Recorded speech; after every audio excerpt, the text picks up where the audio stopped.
Unit 8A, simplify and analyze expressions with exponents. Most of this should be pretty easy for all of you. Okay, so this first part, and it's important to understand this so we can understand the rest of it. On 8B, Unit 8B, it's dealing with logs or logarithms. That is something new to Algebra 2. But exponents and logs go hand in hand. So you have to really understand exponents in order to do logs. So if there's anything you don't understand in this unit, make sure you have me re-explain it to you, because when we do next unit, it'll be really easy if you understand all this. Make sense? Okay, so 5 to the 4th power really means 5 times 5 times 5 times 5. Good, and 5 times 5 is 25, 25, and you multiply that together, and it's 625, and that is your answer. Okay, can we have a negative exponent? How do we get rid of a negative exponent? Good. So we end up making a fraction. Anything that has a negative exponent gets moved to the denominator. Good. This becomes 1 over 3 to the 2nd power, which is 1 over 9, because 3 to the 2nd power is 3 times 3. Okay, anything to the 0 power is what? 0. No. Oh, really? It is 1. Okay, since you guys do not remember that, I'm going to explain to you why that is the case, or kind of show you how it works. For instance, let's say I had 5 to the 1st divided by 5 to the 1st.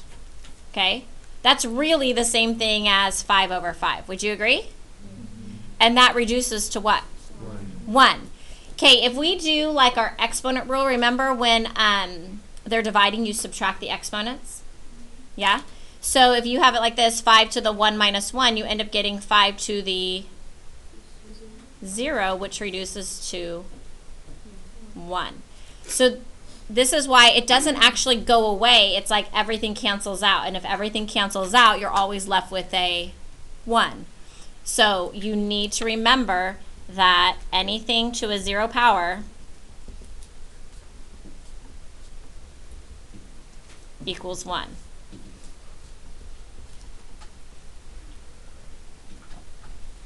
Does this make sense as to why? No, remember, like if you had, for instance, like x to the 5th over x to the 2nd. We would subtract those, right? And it makes x to the 3rd power, right? And it'd be on top because it stays on the side of the larger number. Okay, this is the same thing. Like if you have 1 over 1, the powers are, see how the bases are the same, 5 over 5? So you just subtract the exponents. 1 minus 1, which makes a 0. If you weren't to subtract them and you just reduced it, like 5 to the 1st is 5, 5 to the 1st is 5, 5 over 5 reduces to 1. It doesn't reduce to 0, it reduces to 1. So anytime you have an exponent of 0, it will reduce to 1.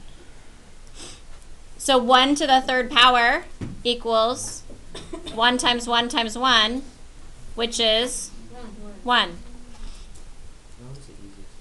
Okay, 1/6 to the 2nd power. Remember that this 2nd power goes to the top and to the bottom. So 1 to the 2nd power would be 1, and then 6 to the 2nd power is good.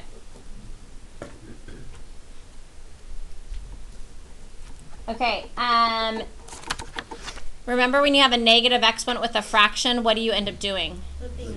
You just flip everything and it becomes positive. Because this would really have a -4 and the 3 would have a -4, and then you'd end up having to exchange both of them to get them to be positive, right? So anytime you have a negative like this with a fraction, you can just flip it because you know both of them will end up changing sides. And 3 over 1 is really the same as 3. So we have 3 to the 4th power, which is? Is it 81? Yes, 81. I did that in my head. Okay, example 7 says write 16 using base 4. Very good. Okay, it would be 4 to the 2nd power equals 16. Okay, this base 4, this is actually the answer. Your bottom number, or the big number, is your base. Oh. And remember, here is your exponent. So I'm writing the number 16, but I'm writing as 4 squared, base 4, because 4 to the second power makes 16. I know what number 8 is. Okay, so I'm going to give everyone a chance to think about number 8. You want to write 16, but using base 2 this time. Okay, let's go. Everyone think about it.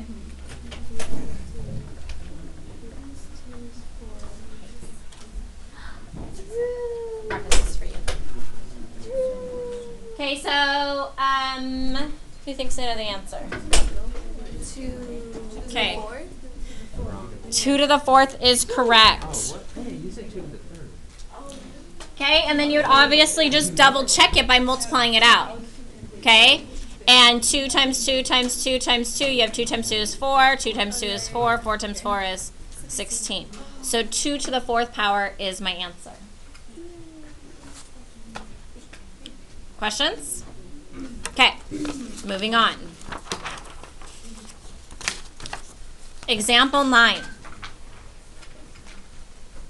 Oh, I know it. Given the expression x to the nth power, where n or x is greater than 1, so let's choose a number. As we're reading through this, here's my expression, okay? It's telling me that x is greater than 1. So what's a number that's greater than 1? Okay, so we're going to choose the number 2. Or 500. Yeah, you can choose anything. And n is greater than 1. So again, what's a number greater than 1? 2. 500. Okay, I'm going to use 2 because it's an exponent. I don't want to do 500. That would make it really large. So I'm going to use 2. Okay, it says which multiple choice statement is true? Well, 2 to the second power is what? 4. 4. So if we go through here and check these values, it says x to the n equals 0. Is that true? No. No. X to the n is greater than 0. Is that Yeah. true? Yeah. Yes, so let's choose that, but we're going to go through all of them. X to the n is less than 0? No, so that one's out. And the value of x to the n equals 1? No. So B is our answer. Sometimes 2 answers will both be correct, and you're going to have to choose the better one. Okay? So in this case, B is the answer. So let's go now to example 10. We're going to do a similar thing here. Chris, please put it down for a minute. I don't want to start this again this semester, okay? I understand, but you're not doing what we're doing right now. That's my issue. Given the expression x to the n, where x is greater than 1, so what value are we going to use? 2. You can use any value you want to. 2. And n equals 0. So 2 to the 0. What does 2 to the 0 equal? Oh, 1. 1. Okay. So let's go through and check these. A. Does A work? No. Does B work? No. Is 2 to the 0, is this greater than 0? Oh, yeah. Yeah, so B could work. Is it less, does C work? No. Does D work? Yeah. Okay. Now we have to decide, well, which one's a better answer? So if I were to choose a different value, let's say 3. What is 3 to the 0? 1. Doesn't matter what value I plug in for x, it's always going to end up equaling 1. So therefore, B is not the right answer. D is the correct answer. Yeah, but if you plug So in you just plug in a a value? number for B, it will always be there. Right? Even Oh, if it's so the n negative. is 0, right? So how is that better choice? Because the answer is always 1.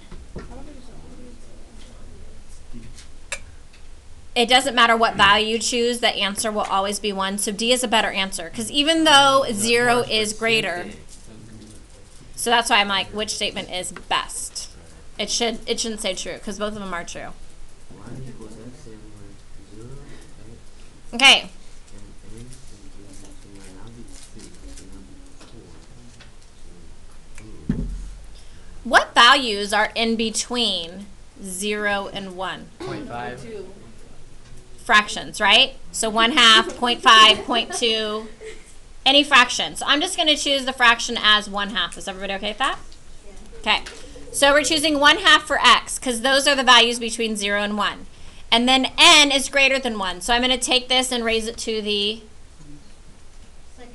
second power. Okay. What happens when I do that? What does the answer become?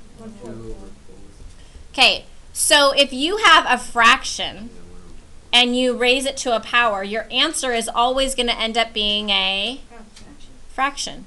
So even if I had 1/3 here and we raise it to the second or third power, it's still going to give me a fraction as an answer, correct? So which answer down here is a fraction? B. A fraction is not less than 0, right? What numbers are less than 0? Negative numbers, okay?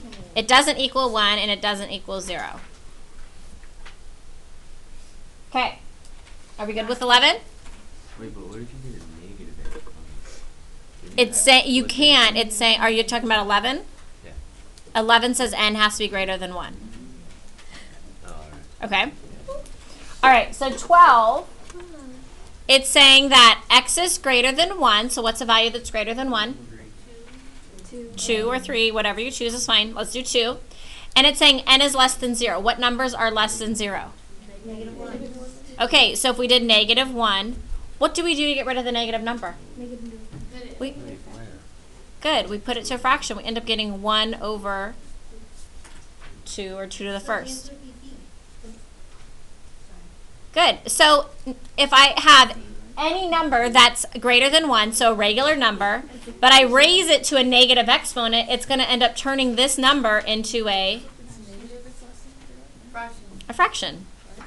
So which values are a fraction here? B. The answer is not less than 0. It's not making a negative answer. It's just a negative exponent. All right, any questions here? Is that the last one?